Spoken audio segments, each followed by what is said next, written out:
Mom, we already made other plans for Christmas this year. Those were the words that finally made me understand that sometimes the people who hurt you the most are the ones you spent your whole life loving. My name is Margaret Whitmore. I'm 70 years old, and last Christmas Eve, I sat alone at a dining table set for six while a turkey slowly cooled in the kitchen and the candles burned down to nothing. 3 days earlier, I had started preparing for what I thought would be a beautiful family gathering. I bought a 14-pound turkey from the same local market I had used for years. I baked 2 pumpkin pies from scratch. I wrapped presents for my son Brian, my daughter-in-law Lauren, and my 2 grandchildren, Emily and Noah. The stockings were already hanging above the fireplace. The tree glowed softly in the corner of my living room, covered with ornaments collected over 4 decades. Every decoration carried a memory. Every memory carried a face. On Christmas Eve morning, I woke before sunrise. Snow covered the streets outside my house in Denver, turning everything white and peaceful. I remember standing by the kitchen window with a cup of coffee, feeling grateful. For the first time in months, I believed things might be getting better between me and Brian's family. We had grown distant over the years, but I convinced myself that Christmas could heal what everyday life could not. By 4 o'clock that afternoon, everything was ready. The dining room looked beautiful. The good china was on the table. The silverware was polished. Wrapped gifts sat neatly beneath the tree. I checked my phone every few minutes, waiting for a message telling me they were on their way. 5 o'clock came. Then 6. Then 7. The food remained untouched. The driveway remained empty. I called Brian once. No answer. I called again 30 minutes later. Straight to voicemail. I told myself not to worry. Traffic. Weather. A last-minute delay.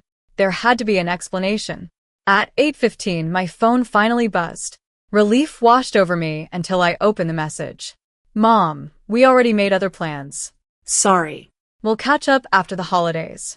That was it. No phone call. No επάλεγγι. No invitation. Just a text message. I stared at the screen for a long time.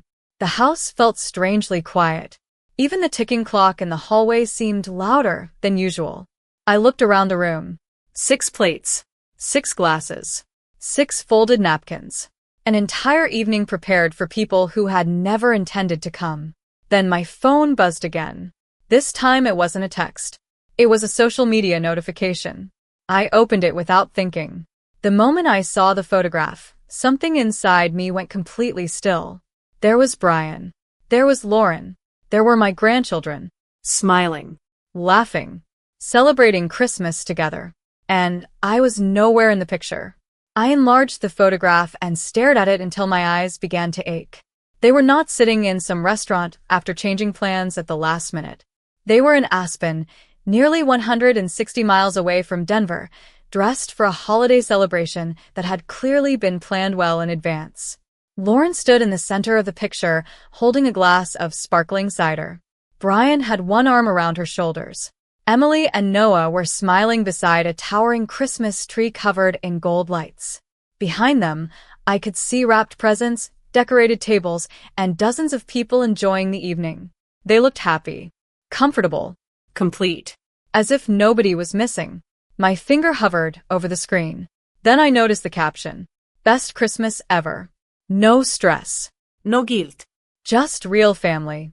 I read those words 3 times. Maybe 4. At first, I tried to convince myself I was misunderstanding them. Perhaps Lauren had not meant anything by it. Perhaps I was being overly sensitive. But deep down, I knew better.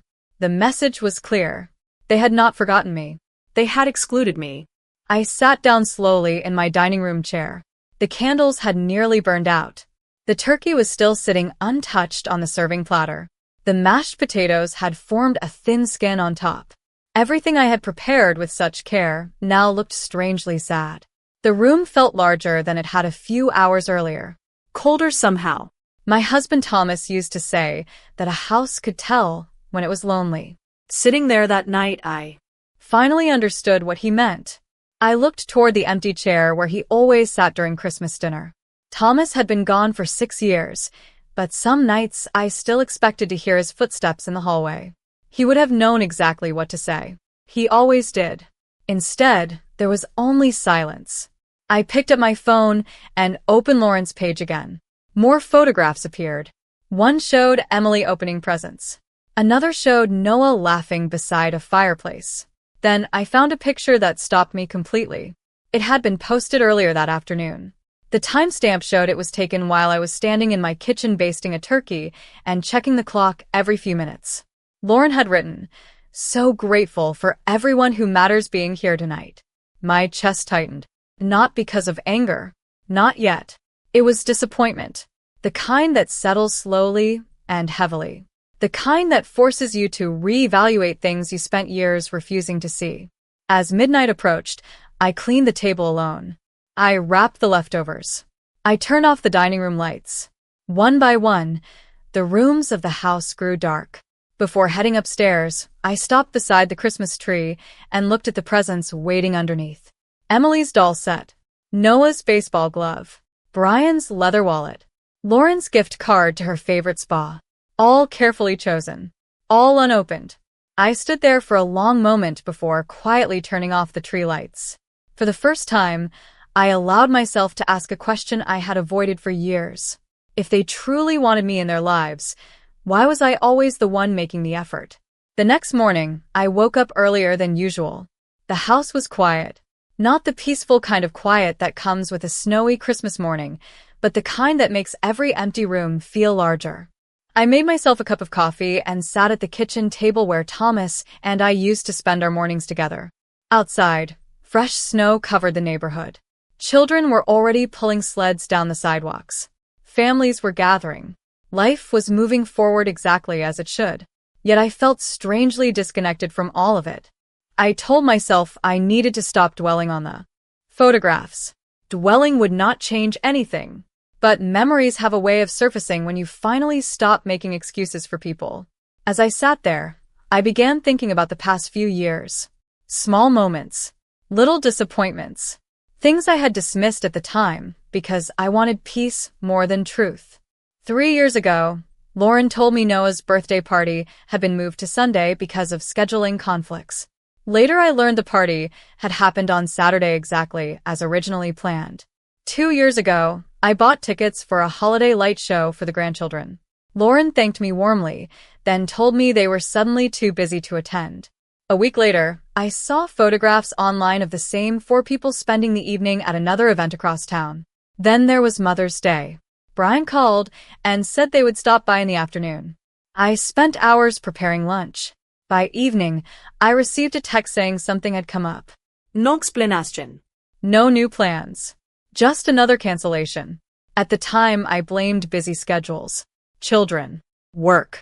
Life. That is what mothers do. We explain away behavior because the alternative hurts too much. Looking back, I noticed something else. None of these situations had started with Brian. They always seemed to appear after Lauren became involved. She was never openly rude. That would have been easier to confront. Instead, she operated through small decisions, changed plans, forgotten invitations, and carefully timed excuses. Each incident seemed harmless on its own. Together, they formed a pattern I could no longer ignore. Around noon, my phone buzzed. For a brief second, I thought it might be Brian calling to apologize. Instead, it was another social media notification. Lauren had posted more photographs from Aspen. This time they were gathered around a large stone fireplace. Emily and Noah were opening gifts. Brian was smiling. Hundreds of people had already liked the post. The comments were filled with holiday wishes.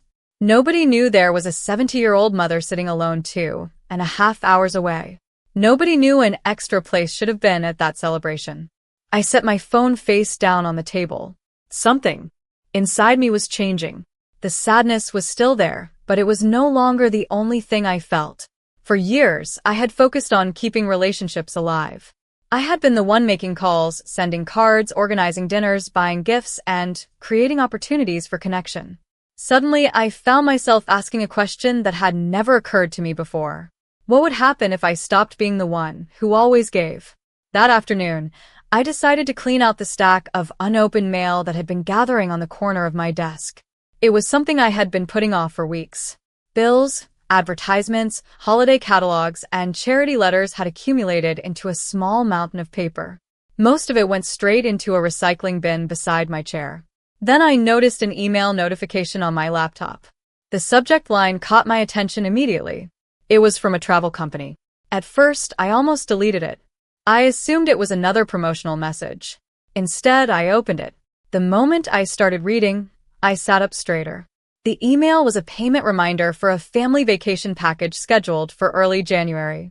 I remembered it instantly.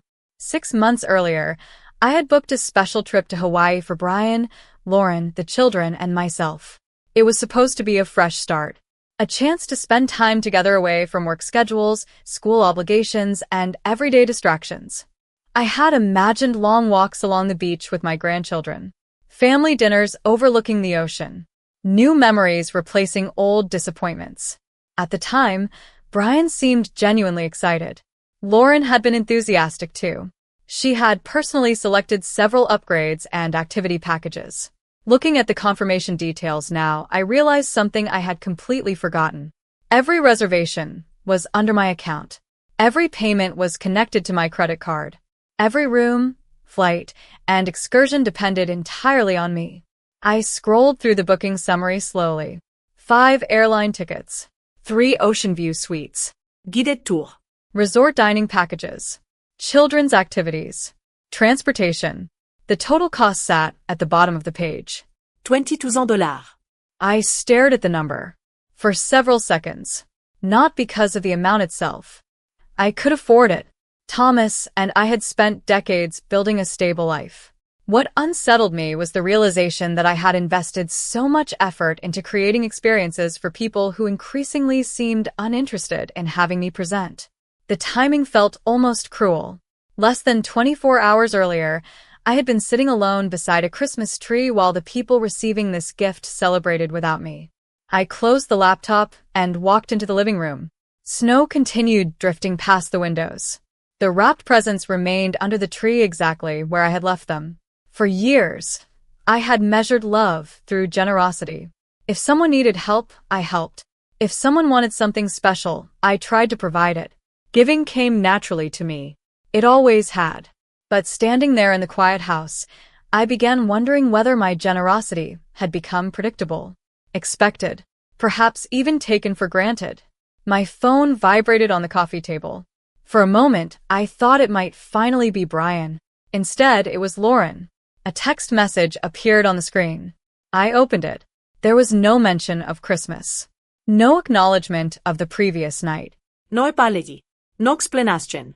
The message simply read, "Do not forget to call the resort. We want to upgrade the kids' package before prices increase." I read the sentence twice, then a third time. Something inside me shifted. The sadness that had followed me through the holiday suddenly felt different, sharper, Clearer. For the first time, I stopped wondering how they could treat me this way.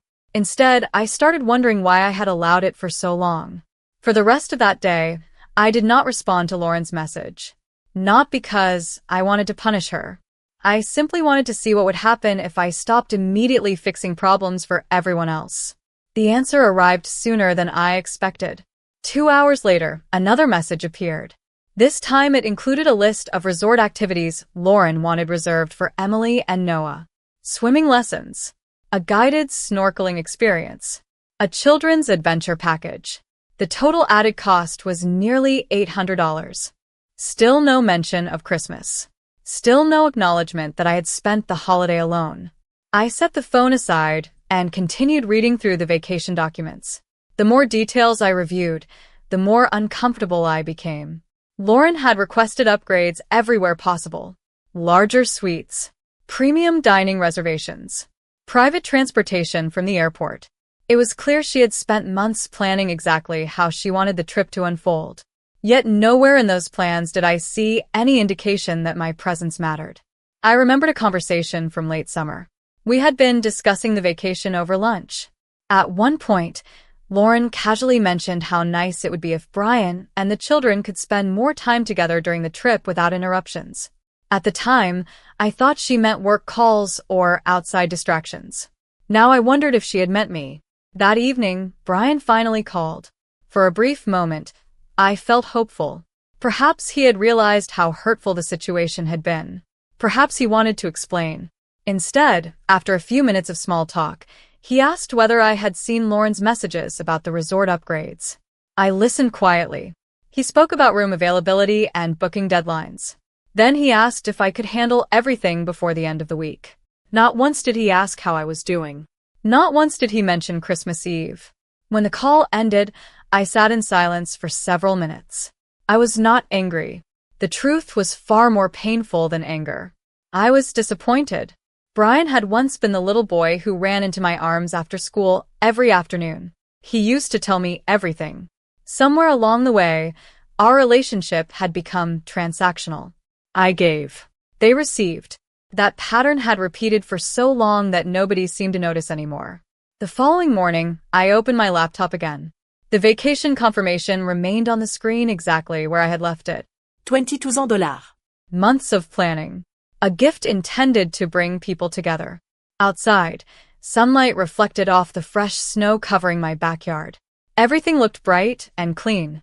For the first time in years, my thoughts felt the same way. Clear. Simple. Honest. I realized I had been asking the wrong question. The question was not whether they appreciated what I did for them. Their actions had already answered that. The real question was whether I was willing to keep rewarding behavior that left me feeling invisible. I stared at the customer service number displayed at the bottom of the reservation page. Then I reached for the phone. My hand did not shake. My heart did not race. In fact, I felt calmer than I had felt in a very long time. The customer service representative answered on the second ring. Her voice was warm and professional. She asked how she could help me, and I calmly provided the reservation number. For a few moments, I listened to the sound of her keyboard as she reviewed the booking. Then she began listing everything attached to the package. Flights. Hotel suites. Excursions. Dining plans. Transportation. Hearing it spoken aloud made the entire situation feel strangely distant, as if I were listening to someone else's story. "That is quite a vacation," she said kindly. "Are you looking to make changes today?" I glanced around my living room. The Christmas tree was still standing in the corner. The unopened presents remained beneath it. Nothing had changed in my house since Christmas Eve. The only thing that had changed was me. "Yes," I replied. "I would like to understand the cancellation policy." The representative explained everything carefully. Most of the reservation qualified for a substantial refund because the trip was still several days away. There would be a few administrative fees, but the majority of the money would be returned to the original payment method. I thanked her and asked a few more questions. She never rushed me. When she finished, there was a brief pause. "Would you like me to proceed?" she asked. I expected to feel nervous. Instead, I felt peaceful. For years, I had spent so much energy trying to earn consideration from people who should have given it freely. I thought about the messages from Lauren, the phone call from Brian, the photographs from Aspen. Most of all, I thought about that empty dining room on Christmas Eve. "Yes," I said. "Please cancel the entire reservation." More typing followed. Then another pause. "I want to confirm," she said gently. "This will cancel every room, every flight, and every activity associated with the booking." I looked out the window as snow drifted slowly across the yard. "I understand," I replied. "Please cancel everything." A few minutes later, the representative informed me that the process was complete. Confirmation emails would arrive shortly. Refunds would begin processing within several business days. Before ending the call, she thanked me for choosing their company. After we hung up, I sat quietly for a long moment. No celebration. No dramatic speech. No anger. Just silence. Then I closed my laptop and made myself a fresh cup of coffee. For the first time since Christmas, I felt lighter. Later that afternoon, the confirmation emails arrived exactly as promised. One after another, they appeared in my inbox. Each cancellation notice represented a decision I should have made years earlier. Not the cancellation itself, but the decision to stop rewarding people who treated my presence as optional while expecting my generosity to remain guaranteed. Around 6 o'clock that evening, my phone began ringing. Lauren's name flashed across the screen. I watched it ring until it stopped. A few seconds later, it started again. Then again. Then a message arrived. This one was very different from the others. There were no requests for upgrades. No resort questions. No vacation planning details. Instead, there was only one sentence. Margaret, what happened to the reservation? The message sat on my screen for nearly 10 minutes before I responded. I did not rush. For years, I had responded immediately whenever Brian or Lauren needed something. This time, I finished my coffee first. Then, I typed a simple reply. I canceled it. Less than 30 seconds later, my phone rang again. Lauren, I answered calmly. The moment I said hello, she launched into a flood of questions. She wanted to know why the reservation had disappeared. She wanted to know whether there had been a mistake. She wanted to know how quickly it could be restored. What she did not ask was how I was feeling. What she did not mention was Christmas. I listened quietly until she finally stopped talking. Then I said, Lauren, did you know I spent Christmas Eve alone? The silence that followed lasted several seconds. Margaret, that has nothing to do with this, she replied. Her voice had changed. The warmth she usually used when asking for favors was gone. Actually, it has everything to do with this, I said. Another long pause followed. Then she sighed heavily. We already made plans.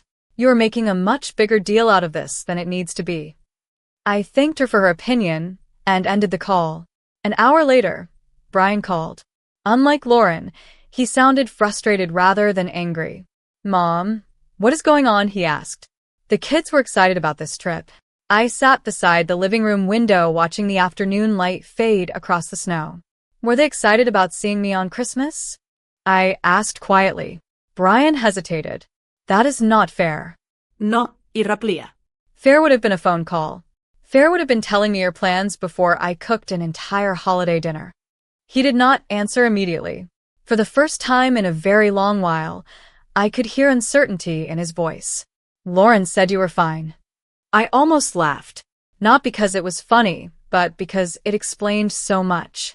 How many other times had assumptions replaced conversations? How many times had Brian accepted someone else's version of events without asking me directly? Brian, I said gently, when was the last time you asked me how I was doing? The line went quiet. I could hear him breathing.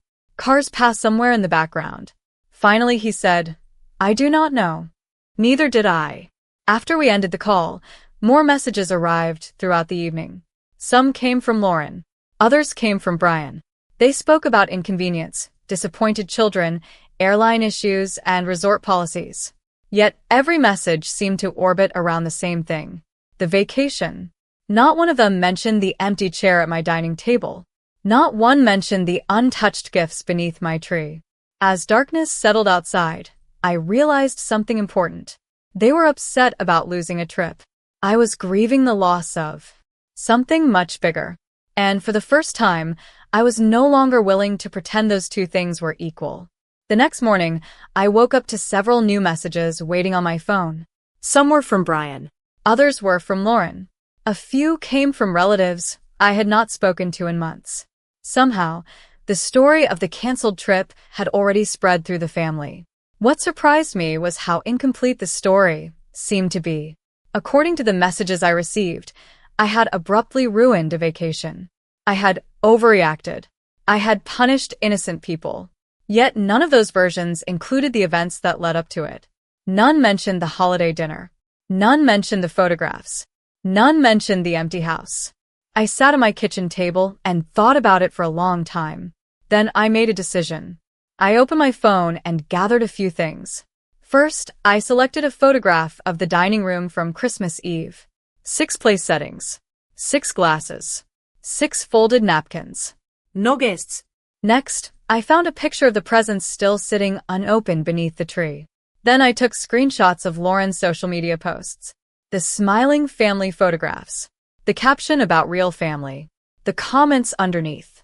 Finally, I included her message asking me to arrange vacation upgrades without saying a single word about the holiday itself. I created a short message and sent everything to the extended family group chat. I did not accuse anyone. I did not insult anyone. I simply wrote, "Several people have asked why the trip was canceled." I thought it would be helpful to share the full situation. Then I attached the images. After pressing send, I placed my phone on the table and went about my day. About 20 minutes later, the first replies began appearing. An aunt asked whether I had really been alone that evening. A cousin wanted to know why nobody had informed me about the Aspen gathering. Another relative commented that the social media caption now seemed very different after seeing the whole picture. The responses continued throughout the afternoon.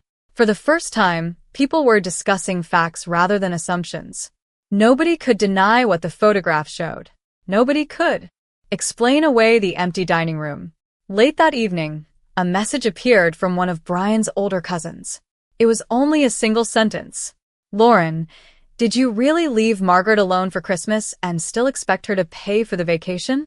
The group chat went silent immediately afterward. No one responded for nearly an hour. Then Lauren finally wrote a short reply claiming there had been misunderstandings and scheduling issues. But the explanation felt weak now. The evidence spoke more clearly than any argument. I was not interested in embarrassing anyone. That had never been my goal. What mattered was something much simpler. For years, I had remained silent to keep the peace. This time, I had simply told the truth. And once the truth was visible, I no longer needed to defend myself at all. The days that followed were surprisingly quiet. The constant messages slowed. The phone calls became less frequent. For the first time in years, nobody was asking me to solve a problem, arrange a reservation, or pay for an experience. The refund from the travel company arrived exactly as promised. When I saw the deposit in my account, I felt no triumph. Only clarity. One cold January morning, I sat by the window with a notebook and began thinking about what I actually wanted. Not what my family expected. Not what would keep everyone comfortable. What I wanted. The answer came more easily than I expected. 2 weeks later, I booked a small trip for myself to Santa Fe, New Mexico. Nothing extravagant. Just a quiet inn with adobe walls, a fireplace in the room, and a view of the mountains. I spent my days walking through art galleries, visiting local shops, and enjoying long meals without checking my phone every few minutes. One afternoon, I found myself sitting on a bench in a small plaza watching people pass by. Families, couples, travelers. For the first time in a long while, I did not feel lonely. I felt free. During that trip, Brian called. His voice sounded different. Less defensive. More thoughtful. We spoke for nearly an hour. He apologized for Christmas. Not perfectly. Not completely. But sincerely. He admitted he should have called. He admitted he had allowed too many decisions to happen without considering how they affected me. I listened quietly. Then I told him something I had finally learned myself. Love cannot survive on effort from only one side. Relationships require presence, not just expectations. He did not argue. He simply said he understood. Whether he truly did, only time would tell. As for Lauren, things remained distant for a while. But distance no longer frightened me. I had spent too many years believing that keeping peace required sacrificing my own dignity. Now I knew better. When I returned home to Denver, the snow had begun to melt. The Christmas tree was gone. The decorations were packed away. The house looked ordinary again. Yet something fundamental had changed. I no longer measured my worth by how much I gave. I no longer confused generosity with obligation. The vacation money had never been the point. The canceled reservation had never been about revenge. It was about recognizing a truth I had avoided for years. Respect matters. Appreciation matters. Being treated like family matters. That Christmas, I lost the illusion that endless giving would eventually earn the place in someone's life that should have been mine all along. But in losing that illusion, I gained something far more valuable. I gained the courage to choose myself. And strangely enough, that became the greatest gift I received all year.